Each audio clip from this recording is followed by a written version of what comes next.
Well, this is pretty much one of the most kind of like unorganized kind of contents that I make in this channel. I make notes for like reviews from my other my other channel, which is of course Vince Ryder. But for this one, it's unorganized as it is, and that's what I like about it. I don't have to prepare myself to actually talk about topics of what's going on within the culture. But I do know that at least for me, there's going to be at least one or two or three or pretty much anyone else in that if I give this channel a shout out from my other channel, then pretty much a lot of people will watch it. But yeah, especially people within the b-boy culture that are actually going to see this. So hello, if you're watching this. Also, yeah, I'm back from my vacation, and pretty much I'm going to be busy recording stuff for my channel. As I'm recording this, pretty much I'm supposed to actually get to work recording one of my let's reads and stuff like that. So stay tuned for that. And also for this one, let's talk about what's going on in the culture and what's going on with the dance, the sport, or whatever you may call it. And yeah, breaking. I even posted a breaking vid of me doing top rock. It's not that nothing crazy. I mean, I could have gone crazy. I could have gone a little bit more spicy with the footwork and stuff, but I kind of went. I kind of looked like I actually bump up some weight or something when I was posting that video. It is what it is. But yeah, let's get to it. And pretty much, I'm just gonna talk about at least a few topics here. For at least most stuff that is sponsor related to sponsors and stuff. Like I got Nike and and also Saucony and different other shoe companies here.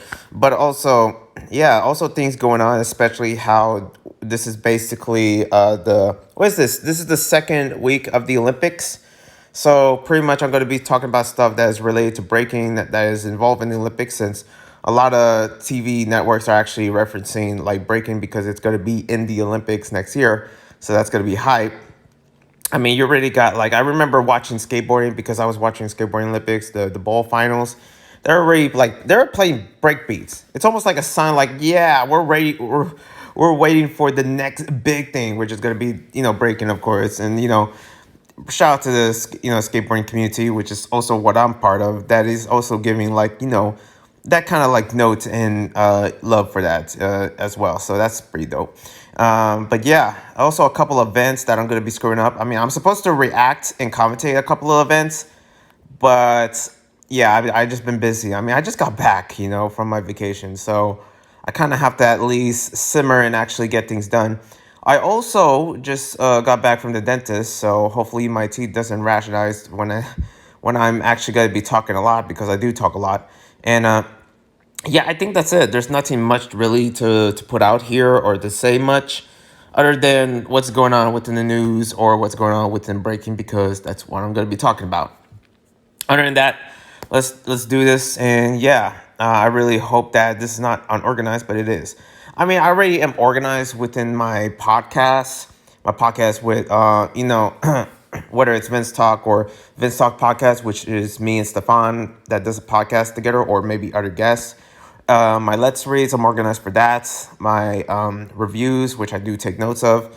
And yeah, I guess that's it. But that's all stuff in my, especially within this channel when it comes down to reactions, and also gameplays. I kind of set up for that. But this is one of the videos that are basically within the series that I'm not really too like prepared or something. I'm just kind of like just riding the wave of actually what's really good to talk about.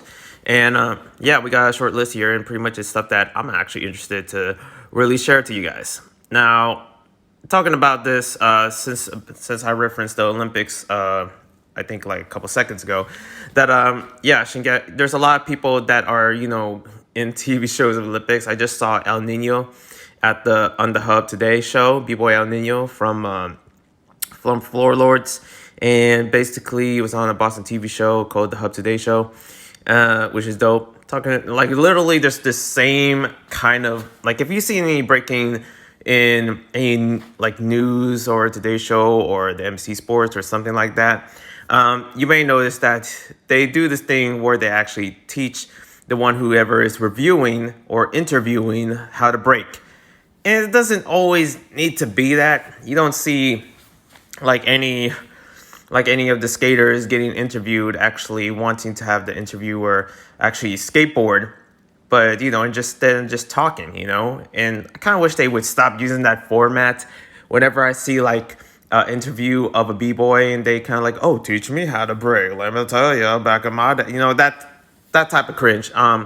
But yeah, that's what's happening going on, especially with El Nino. I know Jeffro didn't really do that when he was at the Houston Sports. Jeffro Papillon, Ratty Daddy. That's his nicknames, selected nicknames there. Like, it's so funny. It's kind of funny also, I'm talking about Jeffro and El Nino. They had like beef like a couple like months ago. So this is interesting.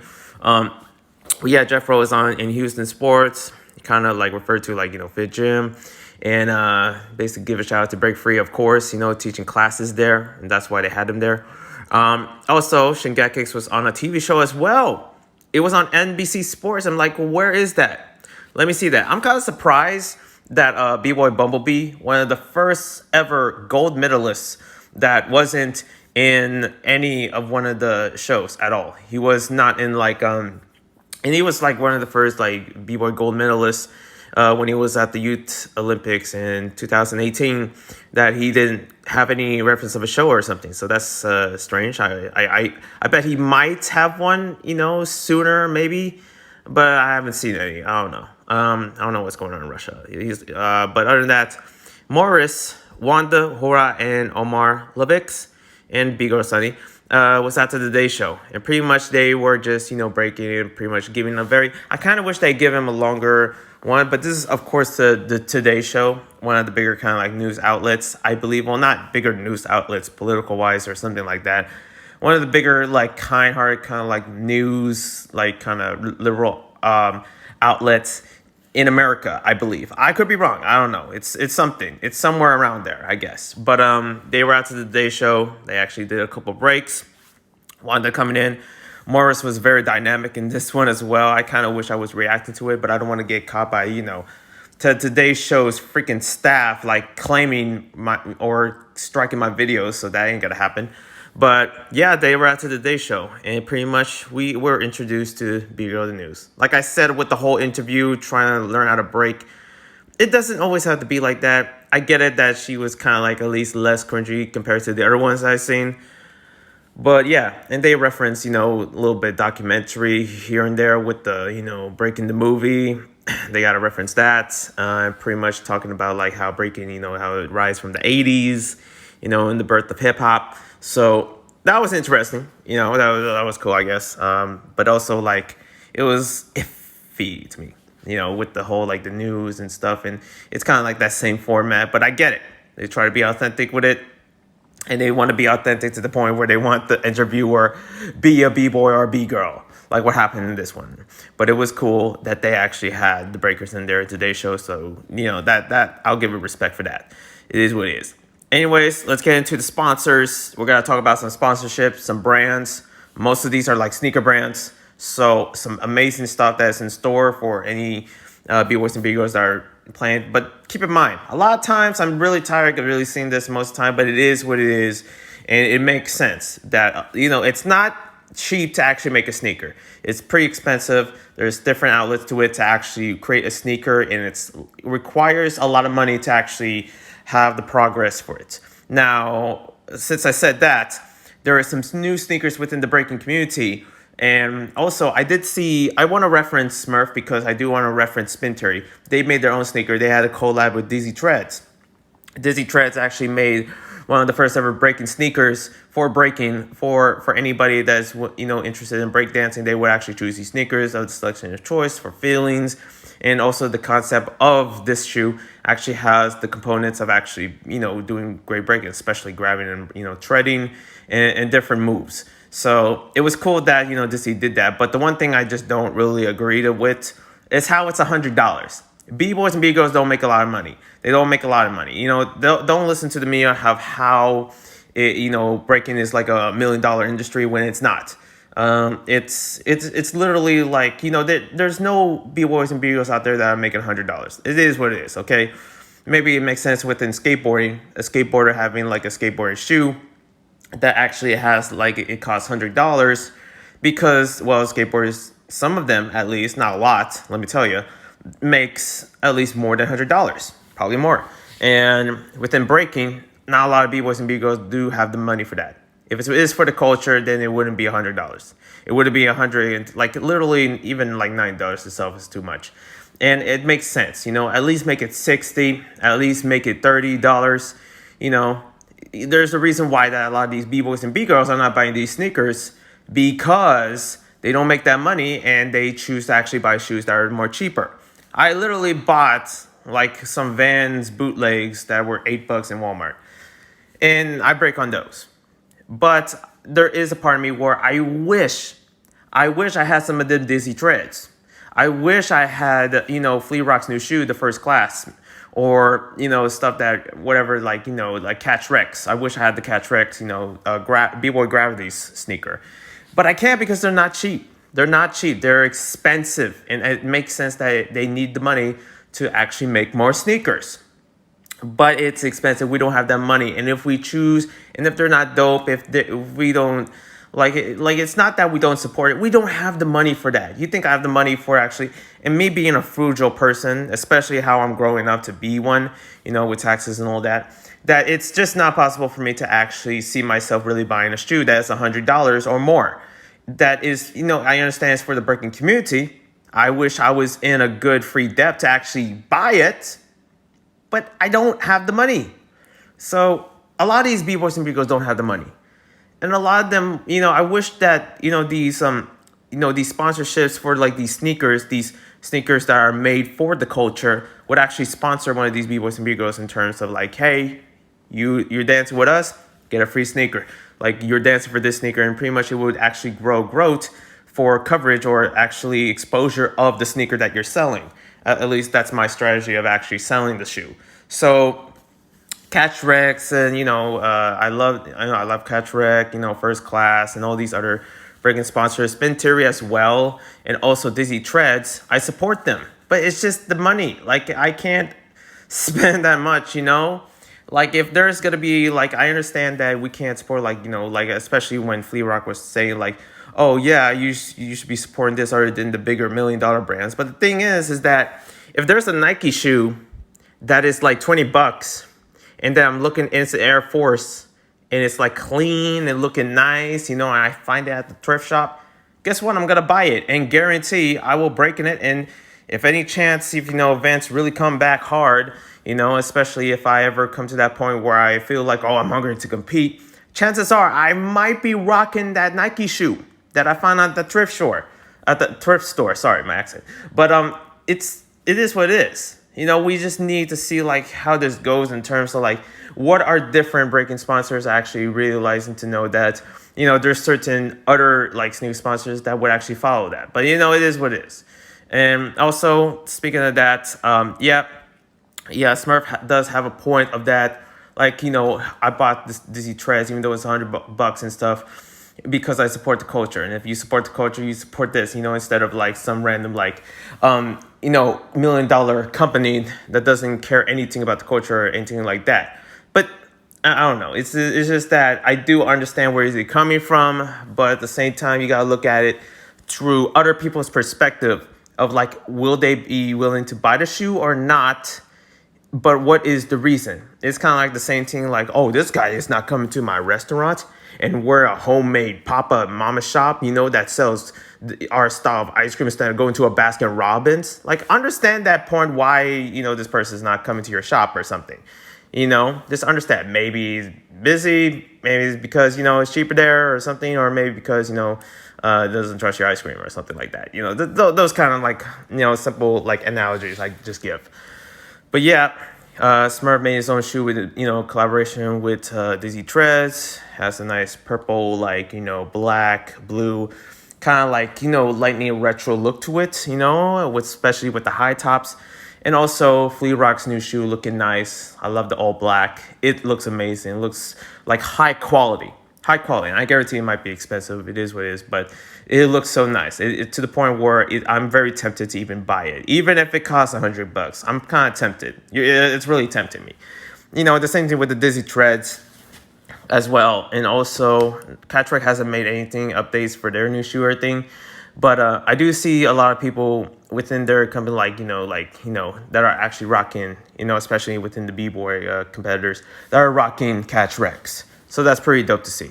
And also, yeah, other sponsors, we got Sakani Sneakers. They actually had Jeremy and Canaris in there. So that was dope to see. Pretty much they did a little commercial with Sakani Sneakers. Sakani was actually the first ones that actually did a collab with Floor Lords with their, anniversary shoe that they made like years ago. So they were first and head of the in the business. Next, I gotta reference Nike. Okay, it is what it is. I gotta reference Nike. People have opinions of Nike, whatever. But really though, Nike actually does support a lot of like different things. And they actually, I've been seeing a lot of like from Adidas to Nike to actually, Champions that are supporting breakers. So for this one, Nike supported a breakdance group from Senegal in Western Africa, which is called Power Crew. And I think Power Crew actually competed in most events, like especially up in France, since Senegal and France have that connection. And they actually did a little showcase for them in terms of post, and they give them a shout out. So that was pretty cool. That was pretty cool. And also I love how Nike called breakdancing a sport. And yes, people are going to have like pins and that, especially the OGs, and it is what it is. Especially like I seen that with skateboarding as well. Like, oh, skateboard's not a sport.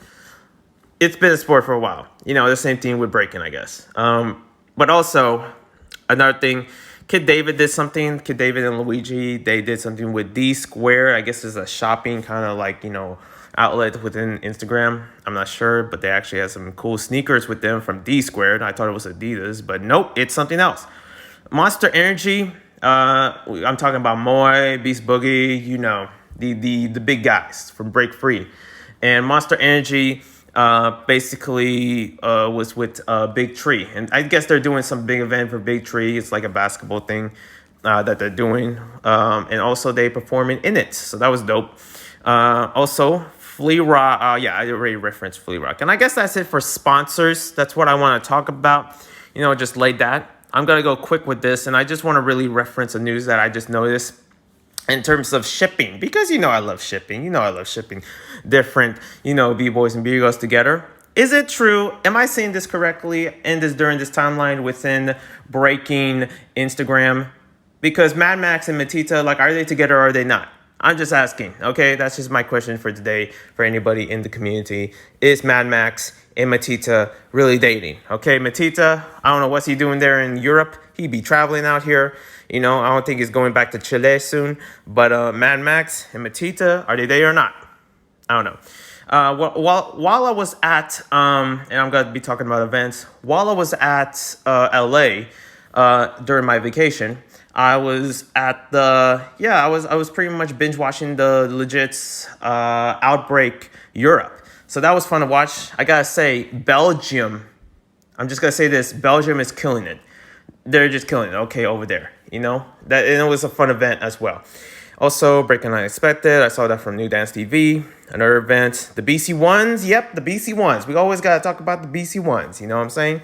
BC1 New York, they just had theirs, and also BC1 LA. So one of the big cities in America, like BC1's like, yep, cross it and done. I seen in LA, I saw Yuri killing it, originally from Brazil. I saw Too Short, big ups, Philippines, but they live in the US, of course.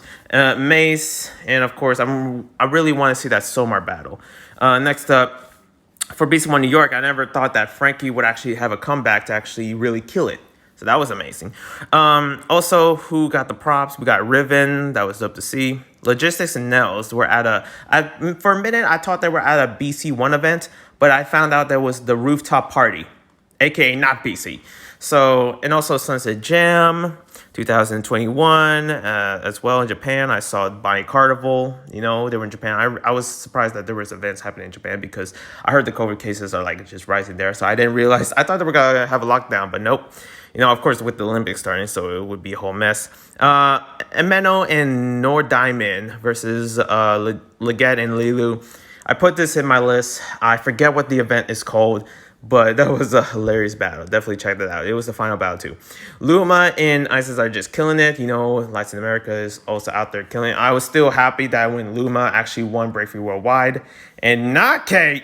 You know, shout out to Kitty Kate. You know, MZK Queens.